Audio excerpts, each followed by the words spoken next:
Era uma vez um sonho, dirigido por Ron Howard, com as estrelas Amy Adams e Glenn Close em elenco aí, que também conta com Gabriel Basso e Haley Bennett em papéis ali de destaque. O filme ele é um original Netflix e é baseado no livro autobiográfico escrito por J.D. Vance, no caso também o protagonista dessa história aqui, que eu vou trazer para vocês. Deixa eu limpar aqui, minha cabeça foi limpa. Acompanhamos então alguns recortes da vida desse jovem do Kentucky, que, por ter origem nas montanhas, recebe o apelido de Hillbilly, algo como caipira ali, para uma tradução quase impossível de se fazer aqui para a nossa língua portuguesa.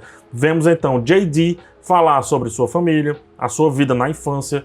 Passamos por conhecer a sua mãe, a sua avó, vividas pela Amy Adams e a Glenn Close, respectivamente, e finalmente nos deparamos ali com a sua fase inicial como adulto em busca de emprego e de desgarrar das origens que o puxam, vez ou outra, um pouco para trás. Pois bem, temos um filme aqui dessas categorias Oscar bait, né? Ou seja, aqueles filmes que foram feitos para abocanhar pelo menos um Oscar, pelo menos alguma categoria do Oscar. Sendo assim, todos os aspectos técnicos são primorosos, desde a maquiagem, que praticamente muda o visual e personalidade das duas principais atrizes, até a direção melodramática do Ron Howard, que faz algo muito parecido ali no Mente Brilhante e que acabou dando certo, né? Apesar de algumas críticas negativas que houve ali na época. Em termos técnicos, tudo funciona. A questão é como isso ajuda a história a acontecer, como isso faz o roteiro ser maior do que já se propõe. Então, vamos lá destrinchar aos poucos. Esse gênero,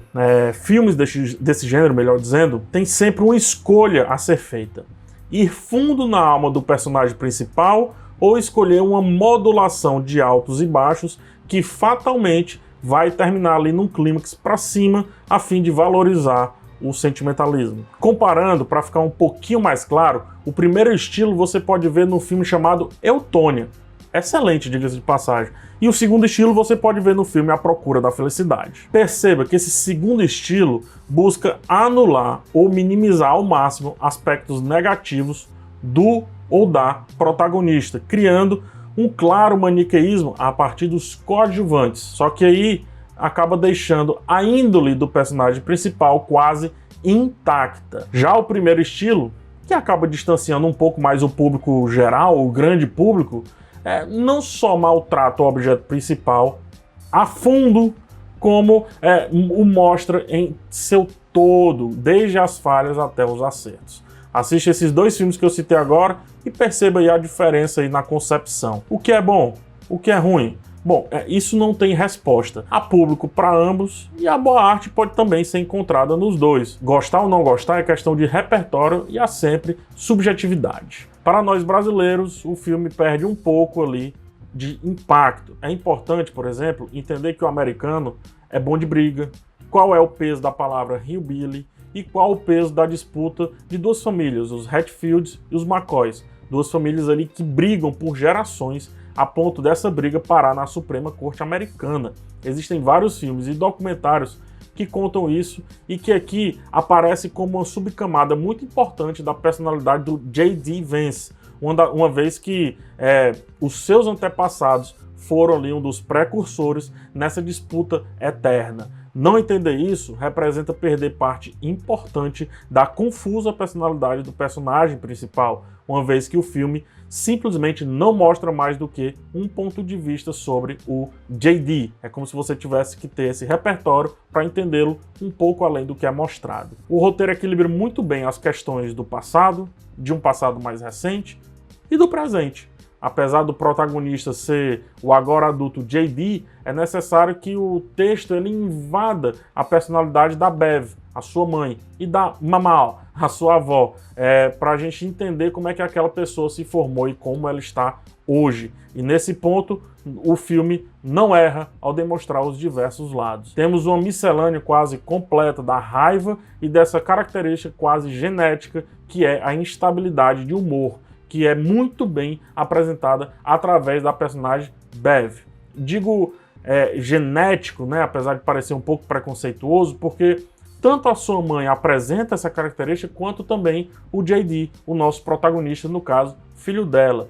E o roteiro brilha ao mostrar três pessoas com essa característica, mas a utilizando de maneiras completamente diferentes. Uma cai para as drogas, outra dá uma guinada e coloca a vida de uma pessoa ali nos eixos, né? E finalmente a terceira pessoa reage bem a pressões, relativamente bem a pressões sociais, a partir também do que seria um problema, uma má característica, só que nesse caso soa como solução. Ao abordar a vida do JD, o filme traz vários aspectos para a discussão, e eu destaco dois: família e origem, como uma coisa só, e chance no sentido de oportunidade.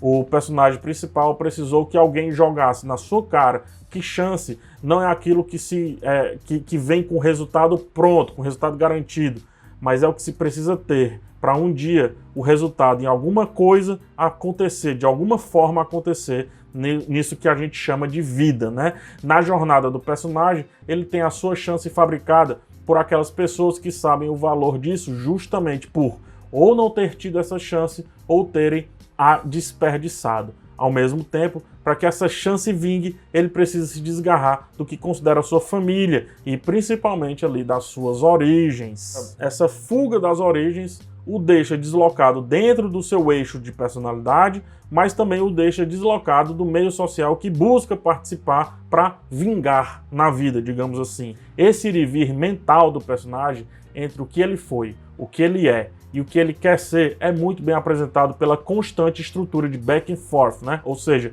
idas e vindas nas memórias que surgem aqui como fragmentos esses que vão aos poucos compondo um quadro necessário para entendermos ali o adulto JD e as suas escolhas. Além disso, os conflitos do personagem se colocam como dois vetores opostos. Enquanto alguns personagens o puxam para um lado, sua namorada, sua avó e ele mesmo, em alguns momentos, o puxa para outro lado.